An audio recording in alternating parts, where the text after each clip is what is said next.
উহুদের যুদ্ধে ৭০ জন সাহাবী শহীদ হয়েছেন। সকল শহীদদের লাশ এনে এক জায়গায় রাখা হচ্ছে। রাসূল সাল্লাল্লাহু আলাইহি সাল্লাম গনে দেখলেন ৬৮টা লাশ, দুইটা নাই। একজন তার চাচা হামজা রাদিয়াল্লাহু তাআলা, আরেকজন হানজালা রাদিয়াল্লাহু তাআলা। অস্থির হয়ে পড়েছিলেন নবীজি। সব সাহাবাদেরকে পাঠালেন লাশ খোঁজার জন্য। হঠাৎ বোরকা পরা এক মহিলা দাঁড়ালেন নবীজির সামনে। নবীজি তাকে চিনলেন না। মহিলা বললেন, ইয়া রাসূলুল্লাহ, গতকালকে আপনি একটা বিয়ে পড়িয়েছিলেন, মনে আছে? নবীজি বললেন, হ্যাঁ, আমি তো হানজালার বিয়ে পড়িয়েছিলাম, যার বিয়ের খুশিতে আমি খুরমা খেজুর ছিটিয়েছিলাম। মহিলা বললেন, ইয়া রাসূলুল্লাহ, আমার হাতের মেহেদি এখনো শুকায় নাই। কাল বিকেলে বিয়ে হয়েছিল, আর মাঝরাতে উহুদের যুদ্ধের জন্য বের হয়ে গিয়েছিলেন হানজালা। বাসর রাতে আমার ভালোভাবে পরিচয়ও হয়নি।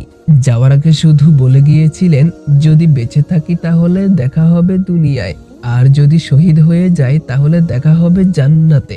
মহিলা বললেন, ইয়া রাসূলুল্লাহ, যাওয়ার আগে আমার কপালে একটা চুম্বন করে গিয়েছে, লজ্জায় বলতেও পারে নাই। আপনার ওপর গোসল ফরজ। নবীজি কাঁদছিলেন। মহিলা বললেন, ইয়া রাসূলুল্লাহ, শহীদদেরকে তো আপনি গোসল দেন না, আমার স্বামীকে কি একটু গোসল করিয়ে দিবেন? নবীজি সম্মতি প্রকাশ করার পর একজন সাহাবী দৌড়ে এসে বললেন, ইয়া রাসূলুল্লাহ, হানজালাকে পাওয়া গিয়েছে। সবাই গেলেন, গিয়ে দেখলেন সাদা কাপড়ের ভেতর লাশের মাথায় পানি। জিবরাইল আসলেন, এসে বললেন, ইয়া রাসূলুল্লাহ, হানজালার উহুদের যুদ্ধের কোরবানিতে আল্লাহ পাক এতটাই খুশি হয়েছিলেন যে আমার বাহিনীকে আদেশ করলেন তাকে নিয়ে আসতে। ইয়া রাসূলুল্লাহ, আমরা ফেরেশতারা তাকে তৃতীয় আসমানে এনে জমজমের পানি দিয়ে গোসল করিয়েছি, এবং তার শরীর থেকে যে সুগন্ধ পাচ্ছেন, এটা আল্লাহ পাকের বিশেষ খুশবু বিষয়ক আম্বর আতরের ঘ্রাণ। আমরাই ওনাকে কাফনের কাফনে আচ্ছাদিত করেছি। সুবহানাল্লাহ। আল্লাহ তার প্রিয় মানুষকে কি পরিমাণ ভালোবাসেন, কি পরিমাণ সম্মানিত করেন, তা আমাদের পক্ষে কল্পনা করাও সম্ভব নয়। ভিডিওটি ভালো লাগলে লাইক করবেন, শেয়ার করবেন এবং সাবস্ক্রাইব করে পাশে থাকবেন। ধন্যবাদ।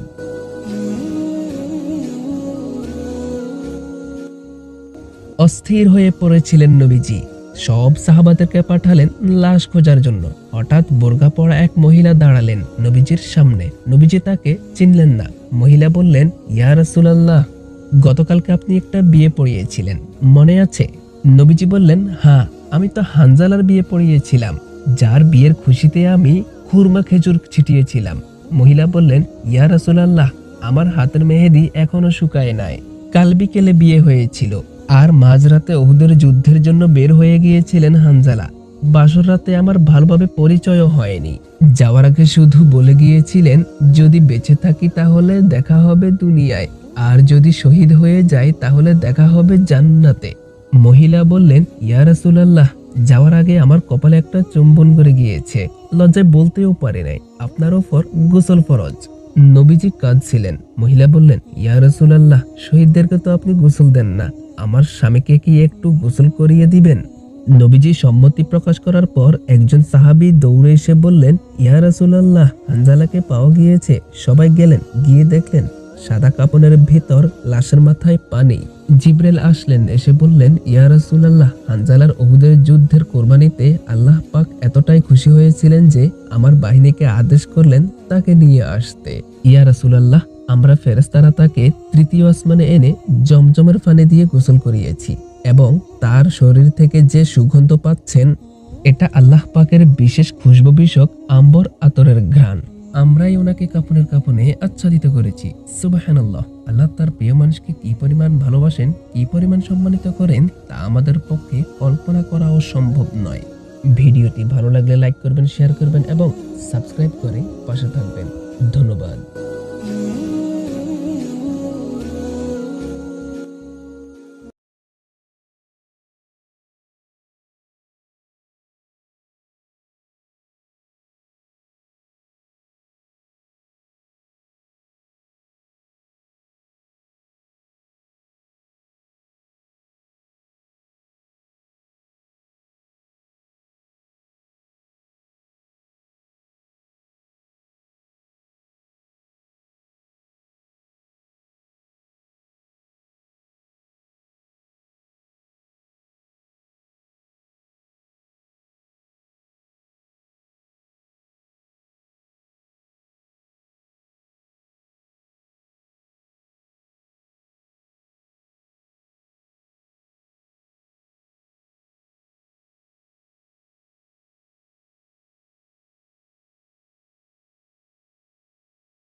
উহুদের যুদ্ধে ৭০ জন সাহাবী শহীদ হয়েছেন।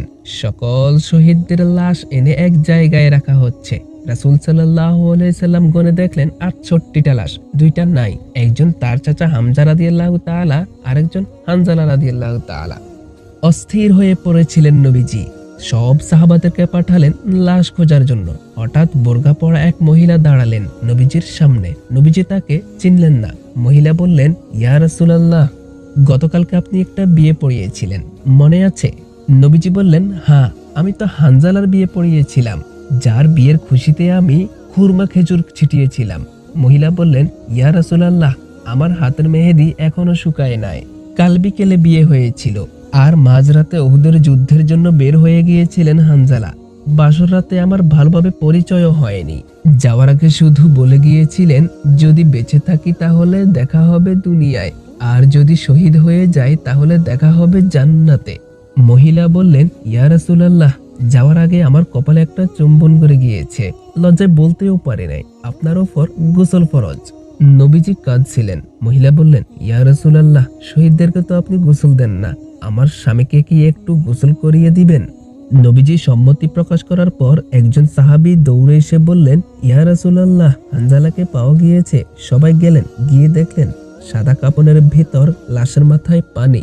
জিবরাইল আসলেন, এসে বললেন, ইয়া রাসূলুল্লাহ, হানজালার উহুদের যুদ্ধের কোরবানিতে আল্লাহ পাক এতটাই খুশি হয়েছিলেন যে আমার বাহিনীকে আদেশ করলেন তাকে নিয়ে আসতে। ইয়া রাসূলুল্লাহ, আমরা ফেরেশতারা তাকে তৃতীয় আসমানে এনে জমজমের পানি দিয়ে গোসল করিয়েছি, এবং তার শরীর থেকে যে সুগন্ধ পাচ্ছেন, এটা আল্লাহ পাকের বিশেষ খুশবু বিষয়ক আম্বর আতরের ঘ্রাণ। আমরাই ওনাকে কাফনের কাফনে আচ্ছাদিত করেছি। সুবহানাল্লাহ। আল্লাহ তার প্রিয় মানুষকে কি পরিমাণ ভালোবাসেন, কি পরিমাণ সম্মানিত করেন, তা আমাদের পক্ষে কল্পনা করাও সম্ভব নয়। ভিডিওটি ভালো লাগলে লাইক করবেন, শেয়ার করবেন এবং সাবস্ক্রাইব করে পাশে থাকবেন। ধন্যবাদ।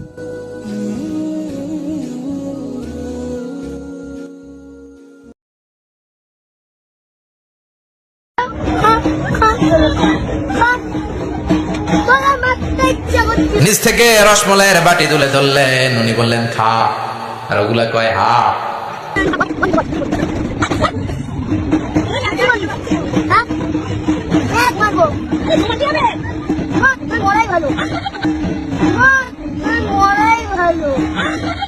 সাইয়েদনা ইব্রাহিম কয়, ঠিক আছে, আজকে পাহারা দি, মুজাম্মের পাহারা।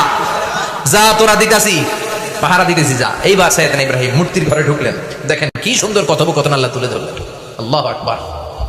মূর্তির ঘরে, দেবীর ঘরে ঢুকে উনি ঘুরে ঘুরে তাকায়, দেখে একটা এমনি হাত আর একটা ব্যাগ করে গেছে, 14-15টা হাত নিয়ে তাকায় আছে। উনি সবগুলার সামনে এভাবে তাকায় আছে, দেখে এক একটা চেহারা। একটা হাতির গণেশ স্টাইলের, আর একটা এরকম, আর একটা নারীর, আর একটা বাঘের, আর একটা তলোয়ার নিয়ে আইতাছি কোপায় ফেলাবে, আছে না নাই? সবগুলোর সামনে যায়, যে দেখে আর অবাক হয়, কত ধরনের খোদার কাছে এরা কত কিছু চায়।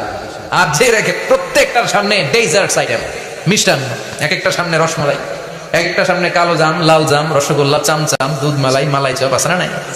জিব্বে পানি চলে আসছে নাকি? সাইয়েদনা ইব্রাহিম অবাক, কি রে, এত মূর্তি, এত ডিজাইন, এত ভাবে এরা অঙ্গভঙ্গি করে আছে, এত খাবার দেয়া, খায় না কেন? সাইয়েদনা ইব্রাহিম ভাবলেন, মনে হয় নাগাল পাই না, আমি একটু তুইলা ধরি। উনি রসমালাইয়ের বাটিটা নিয়ে যেটা হা করে আছে ওইটার সামনে যায়, কয়, খা। কি কয়? বানাই করতেছি মনে হয়। ফারাগা ইলা আলিহাতিহিম, মূর্তিগুলোর কাছে গেলেন। ফাকালা আলা তাকুলুন, খাবি না? খাবি না? আমি কিছু খা, কোরআন থেকে বলছে, ঠিক কি না? উনি ভাবলেন ওরা হয়তো খেতে পারে না, নাগাল পাচ্ছে না, কিংবা আমারে দেখে লজ্জা পাচ্ছে। নিচ থেকে রসমালাইয়ের বাটি তুলে ধরলেন, উনি বললেন, খা। আর ওগুলা কয়, হা হা করে রয়েছে, নরেও না সরেও না। উনি মুখের সামনে তুলে ধরে বললেন, আলা তাকুলুন, খা। সবগুলার সামনে গেলেন, খা খা। কেউ খায় না, ওগুলো হা করে আছে। সাইয়েদনা ইব্রাহিম বললেন, খা। কেউ কথা কয় না। উনি বললেন, খাবি না কেন? তাইলে কথা ক। এই যে কষ্ট করে উঠাইলি, মুখের সামনে দিলাম, খাবি না কেন? কথা বল। আল্লাহ তাকুলু, খাবি না কেন? কথা বল। মা লাকুম লা তাতাকাল্লামুন, খাবি না কেন? মা লাকুম লা তানতিকুন, হয় খা নয় কথা ক। বলতেই লাগবে, খা খা। প্রত্যেকটা মূর্তির সামনে গেলেন, খা। ওগুলো করে আছে, হা, কোনো কথা কয় না। কেন খাবি না? তাইলে কথা ক। খায়ও না, কথাও কয় না। আপনার ছেলে বায়না ধরছে, আব্বা চানাচুর খাবো। কি খাবো? চানাচুর কিনে দিলেন, এই না চানাচুর। এখন চানাচুর খায় না। কিরে বাপ খাবি না কেন? কথাও কয় না, খায়ও না, কথাও কয় না। এখন বাকি আছে কোনটা? কথা কর। ফারাগা আলাইহিম দারবাম বিল ইয়ামিন, ডান হাতে কোপানো শুরু করলেন। ইচ্ছা মতো ঘুষি কিল মারতে মারতে মূর্তিগুলোর সাইজ। ফারাগা আলাইহিম দারবাম বিল ইয়ামিন, এক একটা নবীর হাতে জান্নাতি শক্তি দিয়েছে কে? খা নাইলে কথা ক, খায় না, কথাও কয় না, বাকি আছে। মাইর মারতে শুরু করলেন, মারতে মারতে সব শেষ। তারপরে খুঁজে পেলেন একটা কুড়াল। কি পেলেন?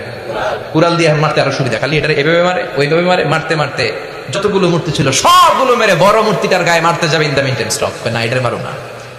ফাজআলাহুম জুযাদান, সবগুলোর টুকরা টুকরা, ইল্লা কাবীর আল্লাহুম, বড়টা ছাড়া। ওইটারে রেখে দিলেন, আর বুদ্ধি করে কুড়ালটারে বড়টার কাঁধে ঝুলাইয়া দিলে, বড় মূর্তিটার কাঁধের মধ্যে ঝুলাই দিলেন। ঘটনাটা সুন্দর হয়েছে না? এখন কেমন যেন মনে হয় এটা কুপাইয়া দাঁড়া দিয়েছে বাপের বেটার মতো। বড় পূজার শেষ, পূজার দিনক্ষণ শেষ। বিকেল বেলা পূজা মণ্ডপ থেকে সব এসে দেখে সর্বনাশ। পাহারাদার ইব্রাহিম কই, আনতা ফাআলতা হাযা বিআলিহাতিনা ইয়া ইব্রাহিম। ইব্রাহিম, সর্বনাশ কে কইছে? তুই কইছত নি? কই আইনো, বড়টাই কইছে। ওইটারে জিজ্ঞেস করো। বাল ফাআলাহু কাবীরুহুম হাযা ফাসআলুহুম ইন কানু ইয়ানতিকুন। কোরআন থেকে বলছি, আমি করি নাই। ওই দেখ কুড়ালটা কার কান্দে? বড়টার কান্দে, ওইটারে জিগা। সবাইকে খাইছে। সবাই বলে, ইব্রাহিম তুমি কি জানো না এগুলো কথা বলে না? সৈয়দনা ইব্রাহিম বলে যে এটা কথা কয় না, ওইটার পূজা করস কেন? যেটা কথা বলে না, যে এটা নিজেরাই নিজেদেরকে বানাতে, মায়ের থেকে বাঁচাতে পারে না, নিজেরাই নিজেদেরকে রক্ষা করতে পারে না, তোরে কিভাবে রক্ষা করবে? এগুলোর পূজা কেন করিস? ফাবুহিতাল্লাযী কাফার। কারো কোনো জবাব নাই, লা জবাব। সবাইকে, ইব্রাহিম তুই বড্ড বেড়ে গিয়েছিস, তোরে নমরুদের কাছে নেওয়া হবে, রশি দিয়ে পেঁচিয়ে নমরুদের কাছে নেওয়া হবে। নমরুদের নাম শুনছেন? শোনেন নাই বোধহয়, শোনেন নাই? পৃথিবীতে 4 জন বাদশা ছিল, যারা গোটা বিশ্বের বাদশা। গোটা বিশ্বের 2 জন কাফের, 2 জন মুমিন। মুসলমানের একজন হচ্ছে জুলকারনাইন, আরেকজন হচ্ছে সাইয়েদনা সুলাইমান। কাফেরের একজন হচ্ছে বাখতেনাসার, আরেকজন হচ্ছে নমরুদ। এই নমরুদের কাছে নিয়ে যাও রশি দিয়ে বেঁধে। এবার নমরুদের সাথে কি ডায়লগ মারছে এটা তো আর কোরআনে নাই। কথা কন, এটাও আছে। নমরুদ বলে, ইব্রাহিম শুনলাম তুমি নাকি আমাদের খোদাগুলোরে মারছো, তুমি নাকি কোন আল্লাহর ইবাদত করো, তুমি নাকি কোন নতুন রবের তথ্য নিয়ে আমাদের বাবেল নগরীতে আগমন করেছো। আমি ছাড়া কোনো খোদা আছে বলে তো আমি শুনি নাই। এই বাবেল নগরীতে আমি ছাড়া কোনো খোদা আছে আজকে নতুন শুনলাম। কে তোমার খোদা? কি তার পাওয়া? এবার ডায়লগ মারা শুরু করলেন সাইয়েদনা ইব্রাহিম। সাইয়েদনা ইব্রাহিম বললেন, রব্বি আল্লাযী ইউহয়ী ওয়া ইউমীত। আমার রব এমন রব যিনি জীবন দেয় আবার মরণও দেয়। জীবন দেয় কে? মরণ দেয় কে? নমরুদ বলে, তাই তোমার আল্লাহ জীবন দেয় মরণ দেয়? আনা উহয়ী ওয়া উমীত। এবার নমরুদ ডায়লগ মারতেছে, খালি ডায়লগ। আনা উহয়ী ওয়া উমীত, আমিও তো জীবন দেই, আমিও তো মরণ দেই। সাইয়েদনা ইব্রাহিম বললেন, তুমিও যদি আমার আল্লাহর মতো জীবন দাও মরণ দাও তাইলে দেখাও। নমরুদ জেলখানা থেকে 2 জন ফাঁসির আসামিকে ধরে আনলো। ধরে এনে একটা ধারালো ছুরি নিয়ে প্রথম আসামির পেটের ভিতরে ধা করে ছুরিটা ভরে দিয়েছে। ফিনকি দিয়ে রক্ত ছুটলো। লোকটা ছটফট ছটফট ছটফট করতে করতে দুনিয়া থেকে বিদায়।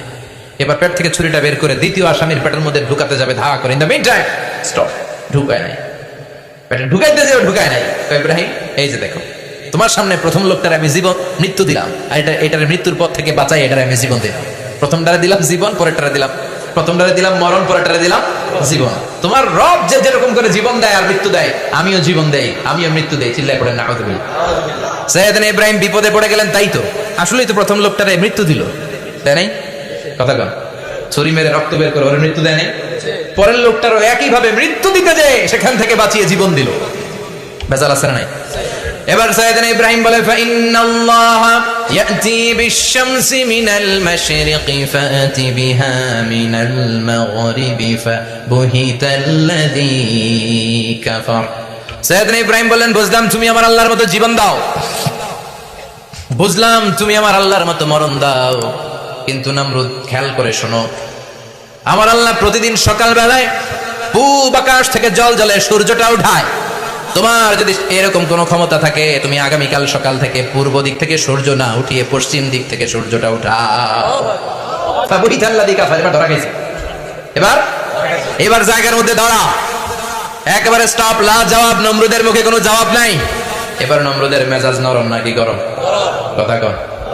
গরম মেজাজ নিয়ে কয়, হাররি কো, এটারে আগুনে জ্বালা, এটারে আগুনে ফেল। নমরুদ বুঝে না এই যে আগুনের মালিক কে। বিশাল আগুনের কুণ্ডলি পাকিয়ে সাইয়েদনা ইব্রাহিমকে আগুনের মধ্যে ফেলে দেয়া হলো। হাতের মধ্যে রশি, পায়ের মধ্যে রশি, সারা দেহের মধ্যে রশি পেঁচিয়ে আগুনের কুণ্ডলিতে ফেলে দেওয়া হলো। মুহূর্তের মধ্যে আগুনের প্রজ্বলন শক্তি ওই রশিগুলোকে জ্বালিয়ে পুড়িয়ে সারখার করে দেয়, কিন্তু সাইয়েদনা ইব্রাহিমের দেহের একটা পশমও জ্বালায় না। যে রশি দিয়ে টাইট করে পাচ্ছে ওনা দেহের সাথে লাগানো টাচ করা রশি, ওই রশি জ্বলে যায়, কিন্তু সাইয়েদনা ইব্রাহিমের পশম জ্বলে না। চিল্লায় পড়েন আল্লাহু আকবার। যদি তোমাদের মাঝে কেউ ইব্রাহিমের মতো ঈমান আনিতে পারো, অগ্নিকেও পুষ্প বলে পরিণত করিতে পারো, ঠিক না?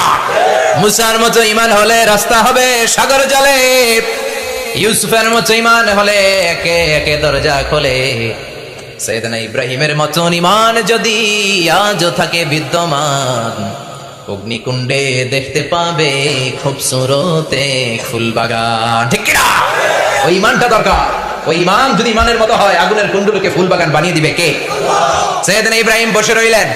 নমরুদ কয় আরো আগুন জ্বালা, এলাকার বড় বড় গাছগুলো তক্তাগুলো কেটে আগুনের কুণ্ডলিতে ফেল। তক্তা লাকড়িগুলো আগুনের কুণ্ডলিতে ফেলা মাত্র দাউ দাউ করে লাকড়িগুলোকে তক্তাগুলোকে আগুন জ্বালিয়ে দেয়, কিন্তু সাইয়েদনা ইব্রাহিমকে জ্বালায় না। সুবহানাল্লাহ। আগুনের মালিক কে? ওই আল্লাহ আজও আছে না নাই? তিনি আগুনরে অর্ডার করলেন, সৃষ্টির শুরু থেকে তোকে একটা ধর্ম দিয়েছি, সব জ্বালিয়ে দেয়া, পুড়িয়ে দেয়া, আজকে কয়েকদিনের জন্য তোর ধর্মটাকে আমি স্টপ করে দিলাম। চিল্লায় পড়েন আল্লাহু আকবার। কুল্লা ইয়া নারু কুনি বারদান ওয়া সালামান আলা ইব্রাহিম। আল্লাহ বললেন আগুন খবরদার, আমার ইব্রাহিমের গায়ের যেন পশম না পুড়ে যায়, কারণ ইব্রাহিমের সন্তান হবে ইসমাইল, আর ওই ইসমাইলের বংশে আমি পাঠাবো আখিরি জামানার পয়গম্বর।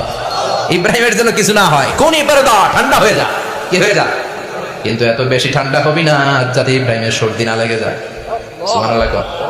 আগুন বলে আপনি বললেন কোন ইবারদা ঠান্ডা হ, আবার কোন এত ঠান্ডা হবি না যাতে সর্দি না লাগে, কেমন ঠান্ডা হবো? আল্লাহ বললেন সালামান আলা ইব্রাহিম, সালাম হয়ে যা, শান্তির গুলবাগিচা হয়ে যা, এয়ার কন্ডিশন নাতিশীতোষ্ণ হয়ে যা। চিল্লায় পড়েন আল্লাহু আকবার। 40 দিন ছিলেন এই আগুনের কুণ্ডলিতে, কিচ্ছু হয় নাই। সুবহানাল্লাহ পড়বেন না? শেষ জীবনে উনি ওনার নাতিপুতিদের সাথে গল্পের সময় বলতেন যে আমার জীবনে সবচেয়ে আরামদায়ক সময় কাটিয়েছি আমি ইব্রাহিমের আগুনের, নমরুদের আগুনের কুণ্ডলির ভেতরে থেকে। চিল্লায় এখন সুবহানাল্লাহ। তার মানে পুরো আগুনের কুণ্ডলির এই গুলবাগিচা বানিয়ে দিয়েছে কে? ওনার জীবনের শ্রেষ্ঠ সময় নাকি এটা, সবচেয়ে আরামসে নাকি কাটিয়েছে এই আগুনের কুণ্ডলির ভেতরে। চিল্লায় পড়েন আল্লাহু আকবার।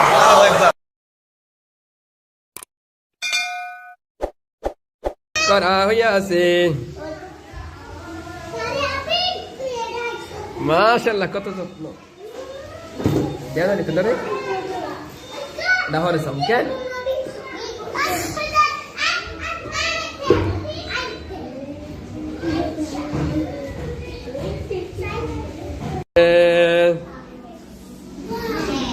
এক নম্বরে 4 হরফ,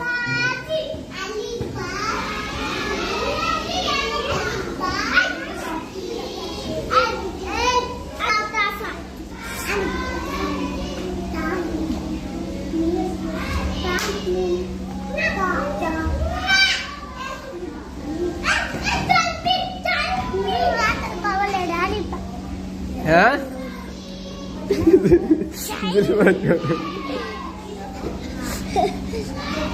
আস্তে আস্তে লারা দিও না, সবার ছবি তুলি, এর শুধু একজনের না। দেখ রবি 29টি হরফকে স্মাইল সাফন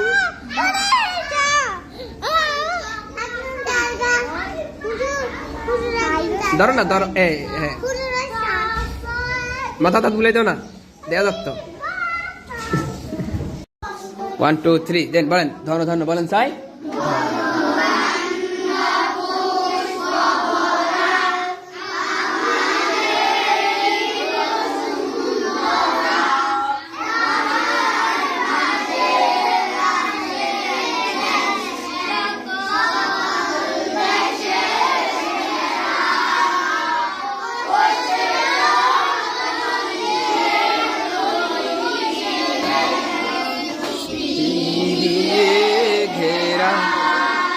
প্রথম জামাতে রেডি একটাও করে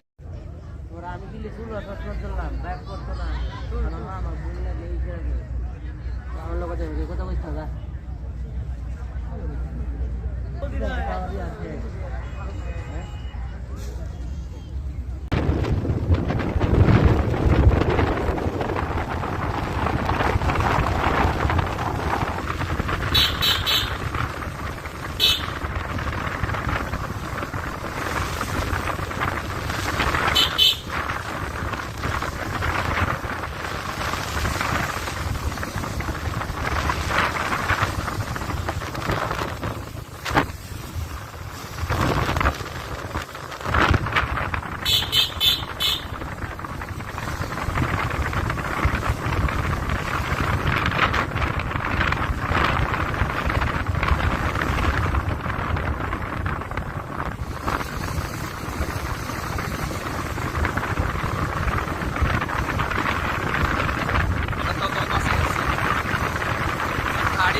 দেখছো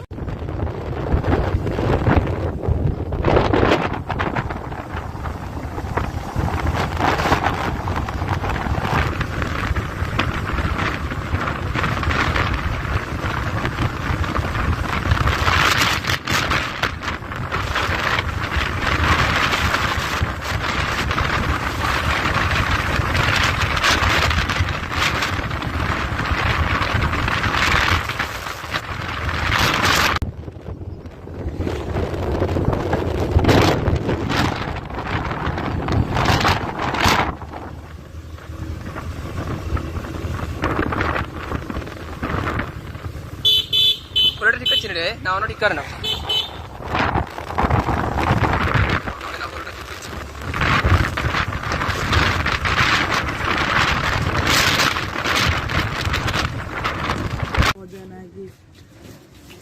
নাকি আমি আটটা করে নিতাম সাইকেল একটা তাকে লাকি লাই দিচ্ছে চার্জার কেটলি জুতার রে পুরা কেস কি হাফ খারা হাফ হাফ কোনটা আবার পুরা কেস করেন মনে হয় হাফ গড়া পানির মোটর পাইছেন মনে হয় পুরা কেস করেন হাইছেন তো লাগে সামনে মোটর হলে তো এটা আমার দিদি আপনার কি লাইগা দিমু আমি তোরে মোটর লাগছে আমার তো বেঁচে আপনার কাছে লাগি গেল নোপা বাটারফ্লাই গাজে তিনটা পোড়া গেছে ভাই এটা এই ভিডিওটা কিন্তু করা উচিত হয় না আচ্ছা সালাম জি হুজুর হ্যাঁ আসতেছি ওই রওনা ছিলাম ঠিক আছে একটু আগে যে বৃষ্টিটা হয়েছিল না আমি বলছি আপনার ফোন করবো ওই সময় একটু আটকে গেছিলাম আর কি না না না আমি আই রে ধরেন এখন ওই শলাকান্তি পার হয়েছি সরি এই রে তো ধরুন সেরা হয়ে গেছি আচ্ছা ঠিক আছে আসসালামু আলাইকুম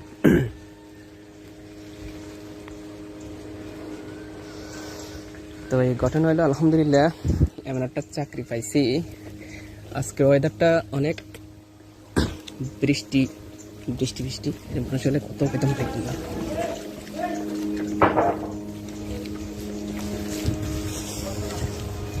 তো আসলে আমি একটা সুখের চাকরিতে আছি আলহামদুলিল্লাহ তো সুখে থাকলে আমার আসলে ভূতে গিলা এটা আমার ব্যাপারে জিনিসটা বলতাম না আসলে চাকরিটা চাইলে মুক্ত হয়েছিল বলছিলাম আর কি তো চাকরিটা দেখেন এমন একটা অবস্থায় যে যদি বৃষ্টিও হয় তাহলে ধরেন ওই প্রতিষ্ঠানে যাওয়া লাগে না আর কি ওই দিনের জন্য ছুটি তো আজকে যখন বন্ধ দিছে আজকে যখন বৃষ্টি হয়েছে তখন আমি মোহতামিমকে ফোন দিছি যে আজকে তো বৃষ্টি আসতাম কিনা তখন উনি বলছে না বৃষ্টি বেশি হলে আইনের দরকার নাই তো উনি আমার যেহেতু বলছে বৃষ্টি বেশি হলে আইনের দরকার নাই তো আমি ওই কথাটা মাথায় রেখে যেহেতু বৃষ্টি কমছে তখন আমি রওনা দিচ্ছি কিন্তু আবার বৃষ্টি আসার কারণে আমি পথে আটকে গেছি তো আলহামদুলিল্লাহ এখন আবার ফোন দিচ্ছে উনি বলছে না সমস্যা নাই আচ্ছা আইন উনি তখন বলছে আমি আসতাম না না আসলেও অসুবিধা ছিল না তারপরেও আচ্ছা আল্লাহ হাফিজ খোদা হাফিজ মানে আমরা শেষ হলে তারপরে এত কি শুরু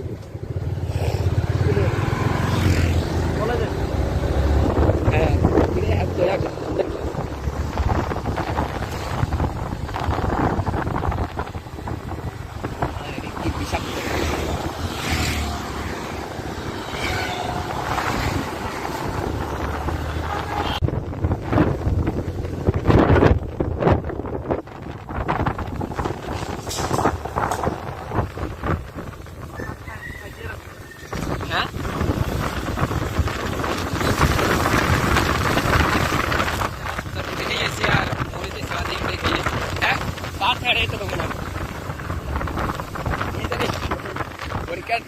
রে আইরা পেতে ভাই নে বড় আইরা আইরা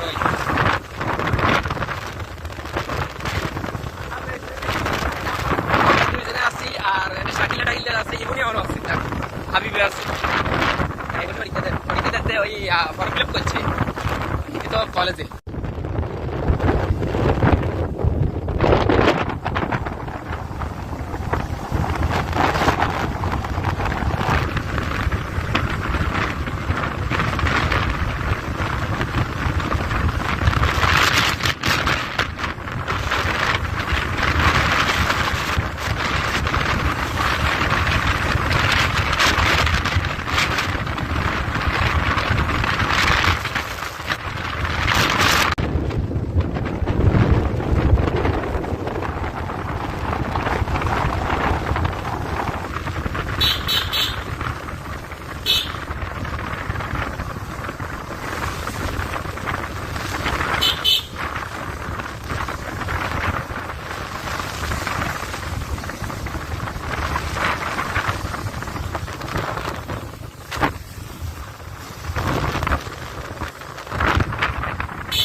দেখছো খেয়াল করা সুন্নাত ও কত বড়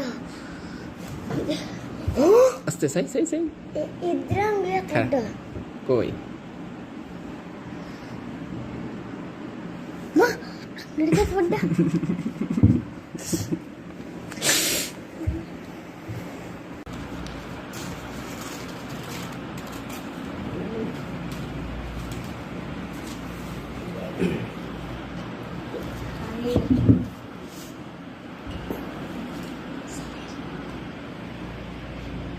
Saem.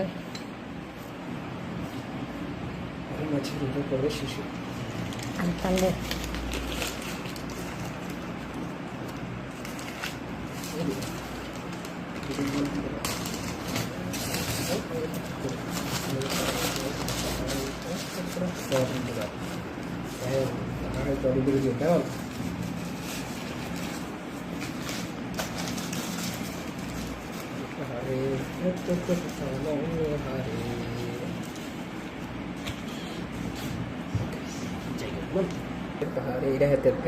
বন্ধু করে ভিডিওটি দেয় আজ মশলা দিলে কি কি দিছে তোমার আম্মু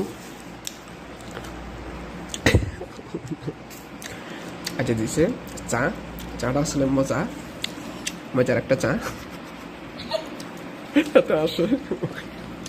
দধিটাও আসলে অনেক মজার হয়েছে বিস্কিট দিয়ে চা দিয়ে খামো আর এগুলা নিয়ে যাবো এই বন্ধু তোরা খাইস এটা তোর বল লাগে ঠিক আছে না এই আমি যদি একা বেটি খাই এটা কেমন দেখা যায় না সাইম গিয়া না সাইম তাই না দেখা গেছে আমি 3টা খাইছি এটা বেশি মজার লাগছে তাহলে এটা আমার বন্ধুদের জন্য ঠিক আছে তাহলে এটা বাঘে যোগ হয়েছে আল্লাহ খুশি হবো ঠিক আছে না বন্ধু পর্যন্ত নিজের ভাইয়ের জন্য ওই জিনিস পছন্দ না করিবে যাহা সে নিজের পছন্দ করে এরপরে কত নাম্বার তারপরে 50 নম্বর হাদিস শরীফ মা কেউ বন্ধু আমার কাছে গিলে তোর ঘরটা তো ক্লিয়ার কা বুঝলাম না কিছু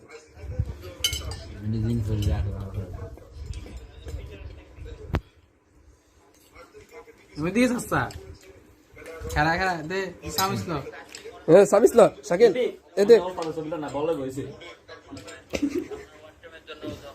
সামিস তো কত মুসা জিরা আসছা আমরা সব জিরা আকর আকর আকর আচ্ছা কবলে করব না মোবাইল বেটা এ ঢুকাই দিছে কি শাকিলে কি খানা খার ব্যাকে ভিডিও করে শাকিল রে আয় আল্লাহ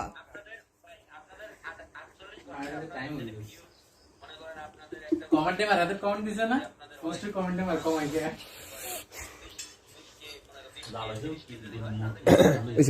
হ্যাঁ তো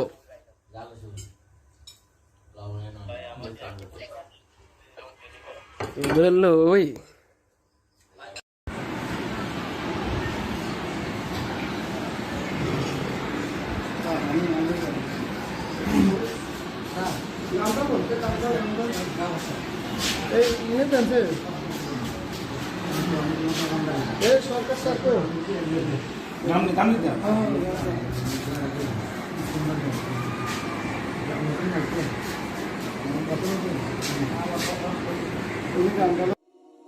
ওহুদের যুদ্ধে ৭০ জন সাহাবী শহীদ হয়েছেন।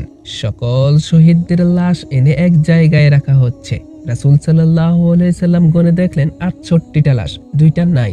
একজন তার চাচা হামজা রাদিয়াল্লাহু তাআলা, আরেকজন হানজালা রাদিয়াল্লাহু তাআলা। অস্থির হয়ে পড়েছিলেন নবীজি। সব সাহাবাদেরকে পাঠালেন লাশ খোঁজার জন্য। হঠাৎ বোরকা পরা এক মহিলা দাঁড়ালেন নবীজির সামনে। নবীজি তাকে চিনলেন না। মহিলা বললেন, ইয়া রাসূলুল্লাহ, গতকালকে আপনি একটা বিয়ে পড়িয়েছিলেন, মনে আছে? নবীজি বললেন, হ্যাঁ, আমি তো হানজালার বিয়ে পড়িয়েছিলাম, যার বিয়ের খুশিতে আমি খুরমা খেজুর ছিটিয়েছিলাম। মহিলা বললেন, ইয়া রাসূলুল্লাহ, আমার হাতের মেহেদি এখনো শুকায় নাই। কাল বিকেলে বিয়ে হয়েছিল, আর মাঝরাতে উহুদের যুদ্ধের জন্য বের হয়ে গিয়েছিলেন হানজালা। বাসর রাতে আমার ভালোভাবে পরিচয়ও হয়নি। যাওয়ার আগে শুধু বলে গিয়েছিলেন, যদি বেঁচে থাকি তাহলে দেখা হবে দুনিয়ায়, আর যদি শহীদ হয়ে যায় তাহলে দেখা হবে জান্নাতে। মহিলা বললেন, ইয়া রাসূলুল্লাহ, যাওয়ার আগে আমার কপালে একটা চুম্বন করে গিয়েছে, লজ্জায় বলতেও পারে নাই। আপনার ওপর গোসল ফরজ। নবীজি কাঁদছিলেন। মহিলা বললেন, ইয়া রাসূলুল্লাহ, শহীদদেরকে তো আপনি গোসল দেন না, আমার স্বামীকে কি একটু গোসল করিয়ে দিবেন? নবীজি সম্মতি প্রকাশ করার পর একজন সাহাবী দৌড়ে এসে বললেন, ইয়া রাসূলুল্লাহ, হানজালাকে পাওয়া গিয়েছে। সবাই গেলেন, গিয়ে দেখলেন সাদা কাপড়ের ভেতর লাশের মাথায় পানি। জিবরাইল আসলেন, এসে বললেন, ইয়া রাসূলুল্লাহ, হানজালার উহুদের যুদ্ধের কোরবানিতে আল্লাহ পাক এতটাই খুশি হয়েছিলেন যে আমার বাহিনীকে আদেশ করলেন তাকে নিয়ে আসতে। ইয়া রাসূলুল্লাহ, আমরা ফেরেশতারা তাকে তৃতীয় আসমানে এনে জমজমের পানি দিয়ে গোসল করিয়েছি, এবং তার শরীর থেকে যে সুগন্ধ পাচ্ছেন, এটা আল্লাহ পাকের বিশেষ খুশবু বিষয়ক আম্বর আতরের ঘ্রাণ। আমরাই ওনাকে কাফনের কাফনে আচ্ছাদিত করেছি। সুবহানাল্লাহ। আল্লাহ তার প্রিয় মানুষকে কি পরিমাণ ভালোবাসেন, কি পরিমাণ সম্মানিত করেন, তা আমাদের পক্ষে কল্পনা করাও সম্ভব নয়। ভিডিওটি ভালো লাগলে লাইক করবেন, শেয়ার করবেন এবং সাবস্ক্রাইব করে পাশে থাকবেন। ধন্যবাদ।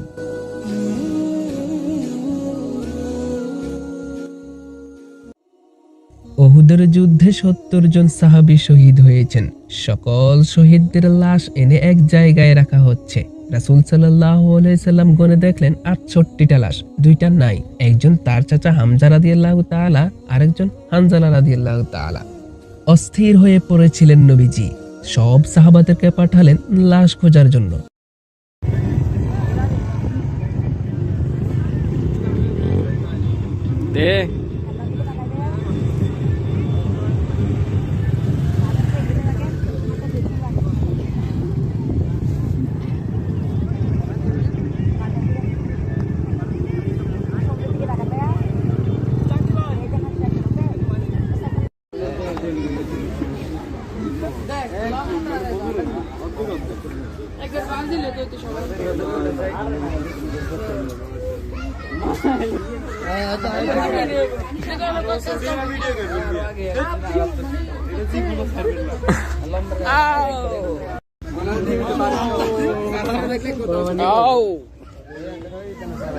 এখন খেলা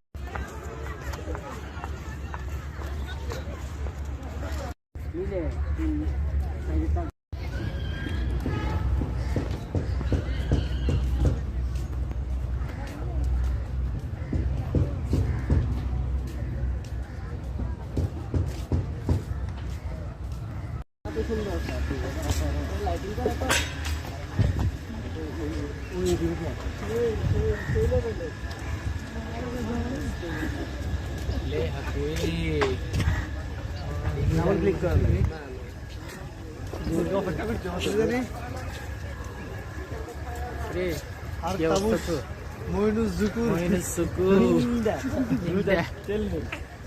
ক্যামেরাম্যান কই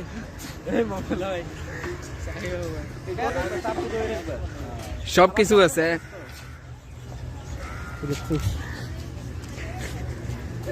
ডিস্টার্ব করে দিলাম তার কাছে নিব না হ্যাঁ তাই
পরিকল্পনা আনছে এটা অনেক দেরি আছে তোমরা বুয়ো গেলে কি জানি দেওয়া নেই আমরা বুয়ো গেলে লাস্টে আমরা বুয়ো কাটালে খাইনি ইয়ে সন্ত ঠিক গ্যারান্টি নেই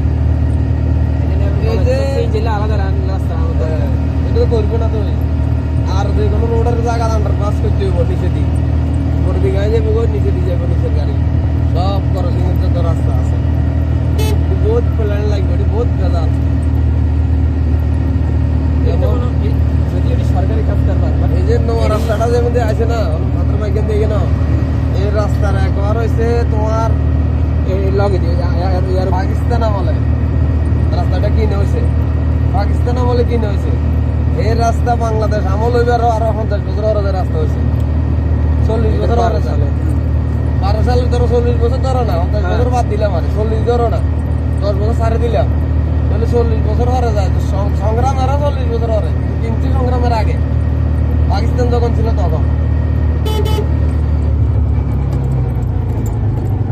আইয়ে না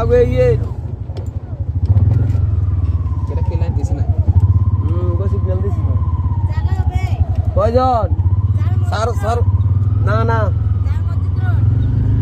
বইন তোরা জামে মসজিদ রোড আনা জামে মসজিদে কেন আমরা হলো মেনে বিজ্ঞান জামে মসজিদ দেখি থাকো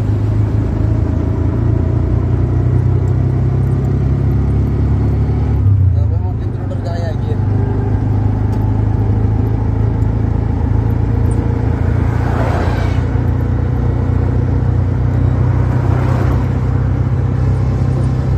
रोड है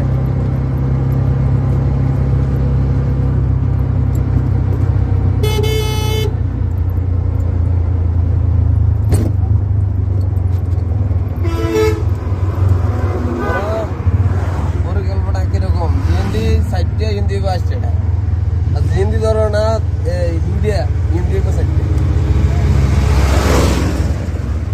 বিশাল বড় রাস্তা যে বললি এটা অনেক বড় রাস্তা হারে দিতে না এই রাস্তা হারে আইতে কষ্ট হইব কেন হিমাত দিত আবার দিচ্ছে কিন্তু হিমাত হয় তাহলে কেমনে আজকে হারে তো অবস্থা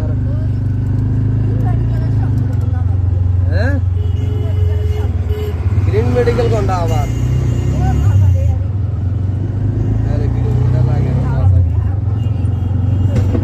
দুধ যেতে পারলে তো হাইলে হবে নাহলে একটু আগে নামান লাগবে বাড়ি পুলিশ টুলিশ থাকলে বেদাল আছে যে দূরে গেতে মারি এর দূরে নামা দিব না গ্রিন মেডিকেল হাউস হয়েছে নি আলামিনের হিসেবে দি গ্রিন এটি ওষুধ লইব গ্রিন হইলে ওষুধ কি করেন বাজারে না হ্যাঁ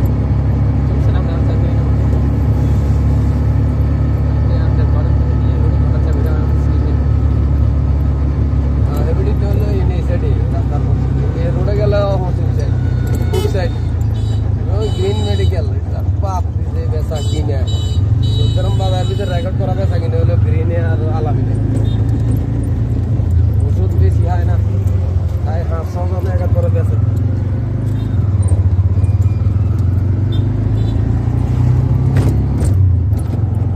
বড় কিছু হলান টলান আছে নি সবজি আছে ভাই বড় কিছু হলান টলান আছে নি কেন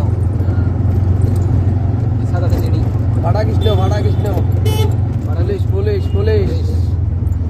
এটা তো ভাড়া কৃষ্ণ বলাই সাদা আমরা সাদা রাখতে পারেন না এটা তো সাদা নয় নাকি ট্যাক্স লাগে অস্ট্রিয়া দেখি সরকারি পৌরসভার ট্যাক্স এটা পৌরসভার ট্যাক্স পৌরসভার এটা তারা পৌরসভার কারা সবাই পৌরসভা হলো ব্যাগ দলে খাই না ভাড়ি না মারি আন্ডা খাই না তাকে দেখে খা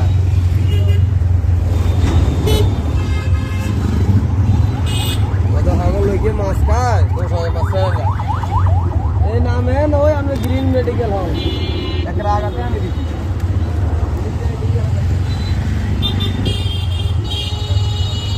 চালু করে ভাড়া দিয়ে রাস্তা হাইওয়ে পুলিশের light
Dulu mana nak?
Itu nama juga.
ভাই ডেলিভারি শেষ।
এই তো এই মাত্র আসলাম।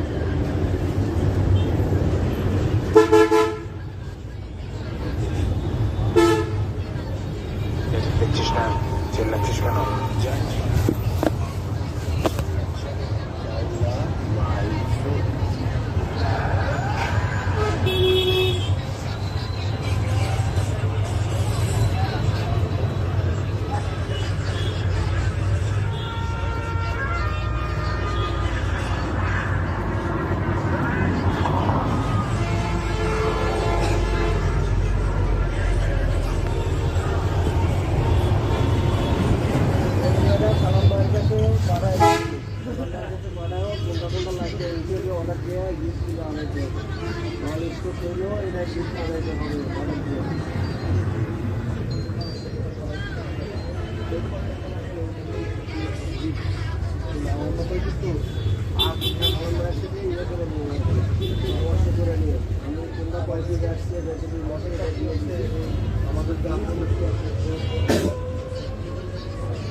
সকালবেলা না দুপুরবেলা না বিয়ের বেলা কোন বেলা আইসি আজ তখন হাতে আবাসিক মানুষ সবসময় এই করে লেগে আর ফোন দিছি তাই একটা ফোন ওড়া না এর ছেলেরে ফোন দিছি এর ফোন দিছি এরপর এর বাড়িতে গেছি ভাত খাইছো নি নাই রাস্তা দিয়ে বাড়িতে রাইতে রাস্তা দিয়ে কোন সময় আইবিটা মোবাইল ব্যবহার করি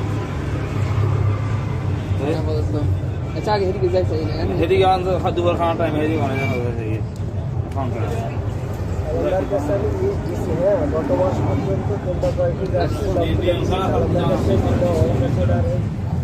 ওই মাদ্রাসা থেকে দেরি করেছে আসলে মাদ্রাসার কাজ শেষ করি আল্লাহ মাদ্রাসার এই কাজ শেষ করতে হবো কাজ শেষ করতে দেরি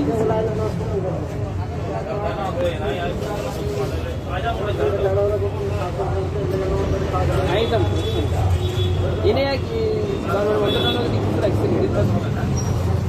জন্মের অন্তত আসলে কি উড়ান লাগবো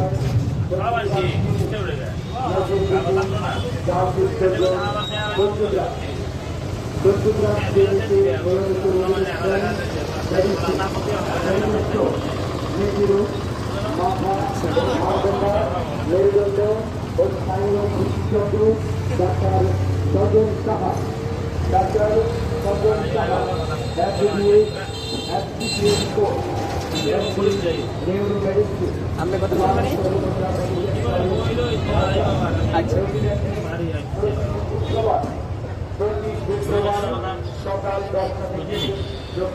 এটা কিছু না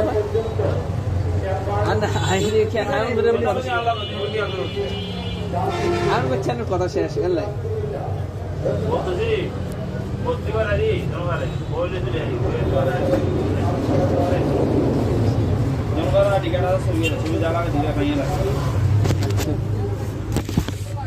ছবি 6 এর বছর না চাই আচ্ছা চাইলে হ্যাঁ এলাই রাখতে আর কি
আলাদা করে দেখবো যেটা দিব তুই আগে আমার হাতে দিবি বলা তুই আগে বলা আমার কাছে গিয়ে আসি মানে তার যাবো আর একটা ওলিগে আইসে নতুন তুই দুই আসবে না আমি হারাসি গিয়ে আসি জানি একদম দিয়ে লাগে না আমাদের আচ্ছা ঠিক আছে সংগঠনের দাম কত বড় কই সংগঠনের দাম কত বড় দাম দাম দেব এই সংগঠন করতে কি জানা দাও না করে আই জামাত লোক হলো গেছি এই হেমি ওখানে এলা করে হিন তো কিছু এখন যে কত কম যে ওই মাফলার দাবার দেন আগে না দেখতে কি মাফলা মাফলা কাল দেন ছড়ানো আছে 100 লোকের আদর বেশি আমরা হয়ে গিয়ে আর মাফলা দেওয়া লাগবে না শীত আসছে গলায় আছে এটা বাংলা আর ছোট এই ছোট না তো ফসার জন্য এটা ছোট না এটা ছোট দেন আপনারা এক পিস দেওয়া যাবে এই এখানে মিনা করে আনা শুধু শুধু আর বড় বড় লাগছে বড় দেওয়া যাবে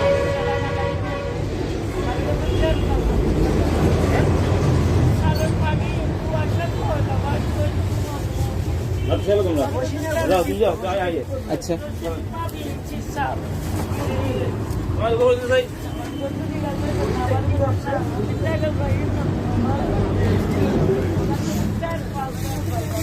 আমারও একটা পলিথিন দিও চাই এই আমারও একটা পলিথিন দিও চাই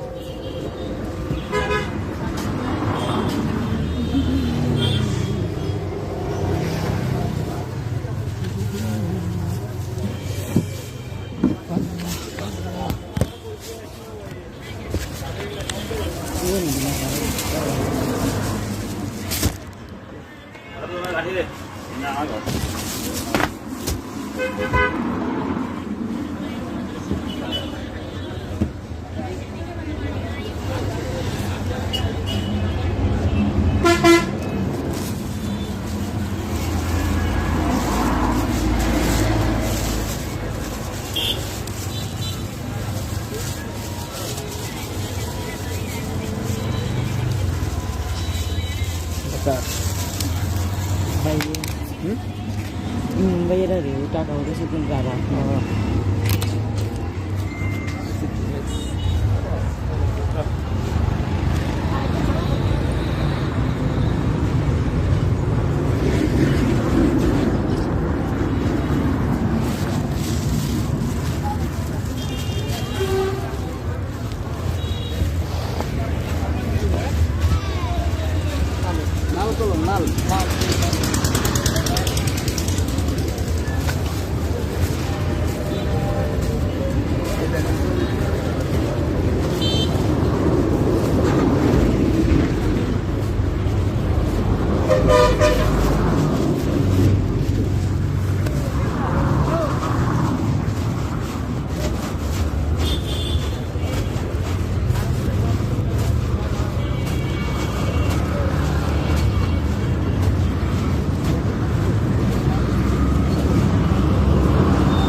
জানতে হবে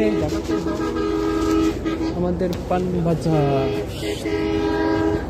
চট্টগ্রাম নদীর পাশেই পানবাজার ওইটা পাইকারি বাজার না খুচরা বাজার না পাইকারি এইখান থেকে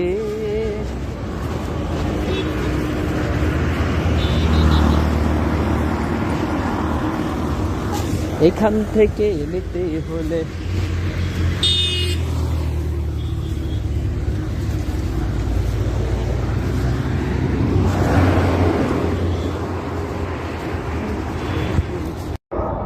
আমি জানি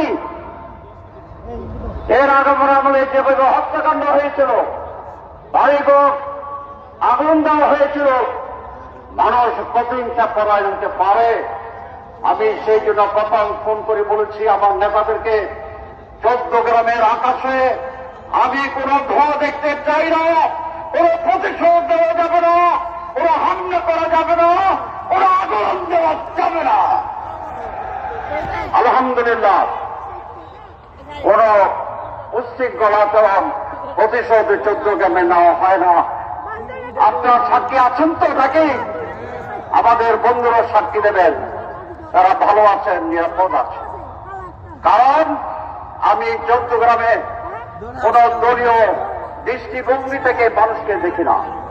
এখানে যারা বিএনপি করেন তারা আমার ভাই, এখানে যারা